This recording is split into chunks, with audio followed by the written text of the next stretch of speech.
Hi everyone, I'm Moniz, and today I'll be reviewing the ASUS ROG Strix GL502VT gaming laptop. This laptop is aimed towards gamers who are looking for something with a dedicated graphics card in a compact design. This laptop is perfect for anyone who's on the go who wants something portable where they can just slip it into their backpack.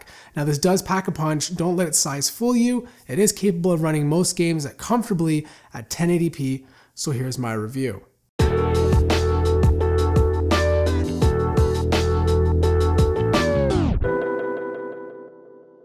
The ASUS ROG Strix continues the trend of getting its inspiration from a stealth fighter jet. It looks very similar to its bigger brother, the G752. It has a brushed metal lid with angled lines, but instead of being in copper, this time they're in neon orange. Now the one thing I did notice when I opened that lid is how easily it collects fingerprints.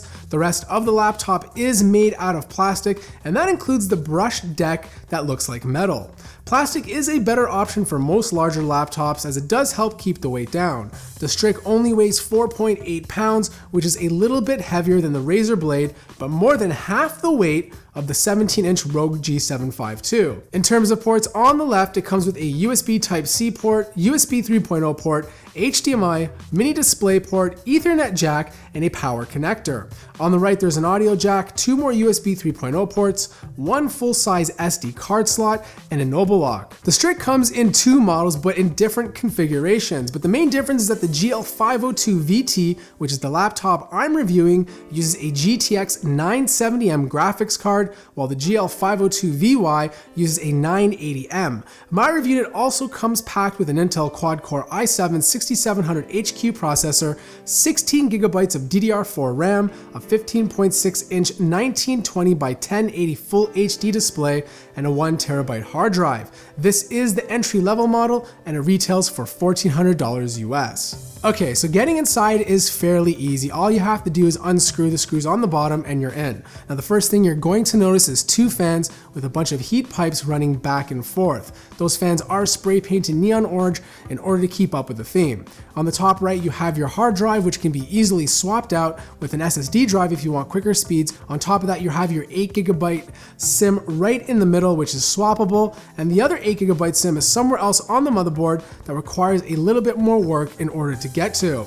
Now the good thing is there is a PCIe NVMe SSD storage space in case you want additional storage or if you want the fastest storage possible. The display on this laptop is really good. It's Full HD with a resolution of 1920 by 1080. It's an IPS panel and has very good viewing angles. In fact, it has a 178-degree field of view, so if you have a buddy over, they're going to be able to see everything on your screen. There's very little flex to it. It has a matte finish, so you're not going to get any reflections. Now the cool thing I did notice about this display is that it gets very, very bright, and I only had to keep it to about 60% in order to get a good user experience. Now when I was playing Doom, I noticed how good and accurate the colors were. I could see all the intricate details of what's on the screen, especially in a dark environment. Above that display is a 1.2 megapixel front-facing camera. It's not that great at all. In fact, it's very noisy, but if you need to make the odd video conferencing call, it should do the job fine. Okay, so for audio, it's using Ice Power Speakers, which is a subsidiary of Bang & Olufsen, a very reputable audio company.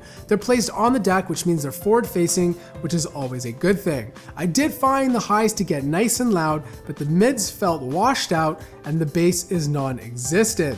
But I think most hardcore gamers are going to want to use a good pair of headphones. Above the speakers lies a full-size chiclet keyboard with a numeric keypad. The WASD keys are in neon orange to remind gamers where to place their fingers. The typing experience is good but not great, but the gaming experience on the keyboard itself is actually really good. The keys have a 1.6mm travel distance, so they're quite tactile, and there's 3 levels of red backlighting. Now the only issue I have with this keyboard is the placement of the arrow keys. It's right beside the shift key. The arrow keys sometimes get in the way. The touchpad is a good size. My fingers never felt cramped. I had always had enough room to move them around.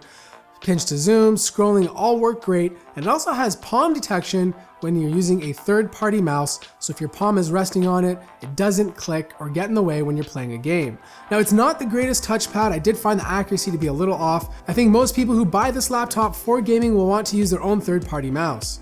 This is a gaming laptop, so it does come with its own dedicated graphics card, which means it's going to handle everyday productivity tasks with ease. I had no problems editing 4K video. The only thing I suggest is using a separate scratch disk so it'll run a lot smoother.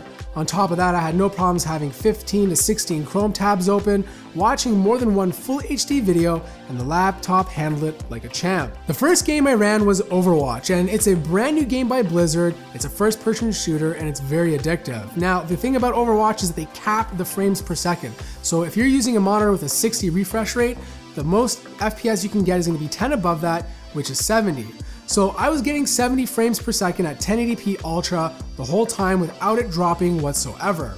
Now, also I just want to mention to a lot of gamers out there who have an ASUS ROG, if you have the ASUS Game Fist software installed in your laptop and you're having issues with Overwatch, I suggest removing it completely. I found that my latency actually dropped from 300 to 400 down to about 50. I actually read it on some forums and it seems to be a common issue.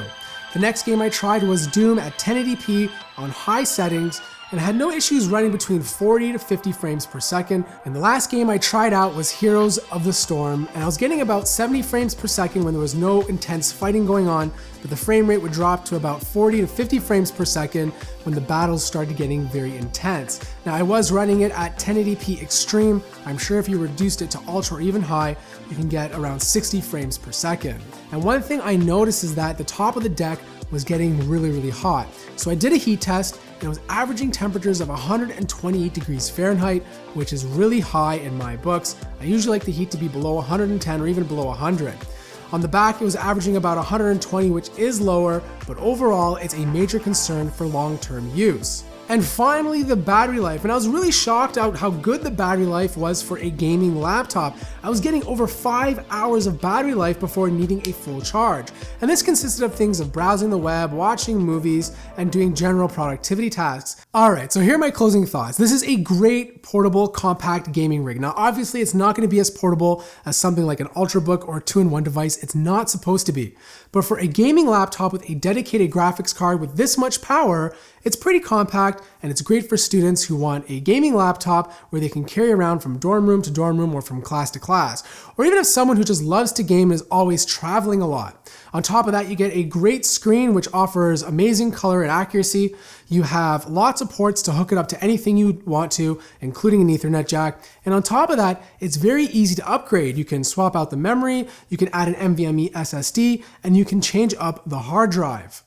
Now, there are some things that I don't like. The audio could be a bit better. The webcam is not that great, but my biggest concern is the overheating. It gets up to 128 degrees Fahrenheit, which is pretty hot. I don't know what the long-term use is going to be like, but I'm sure it can't be good.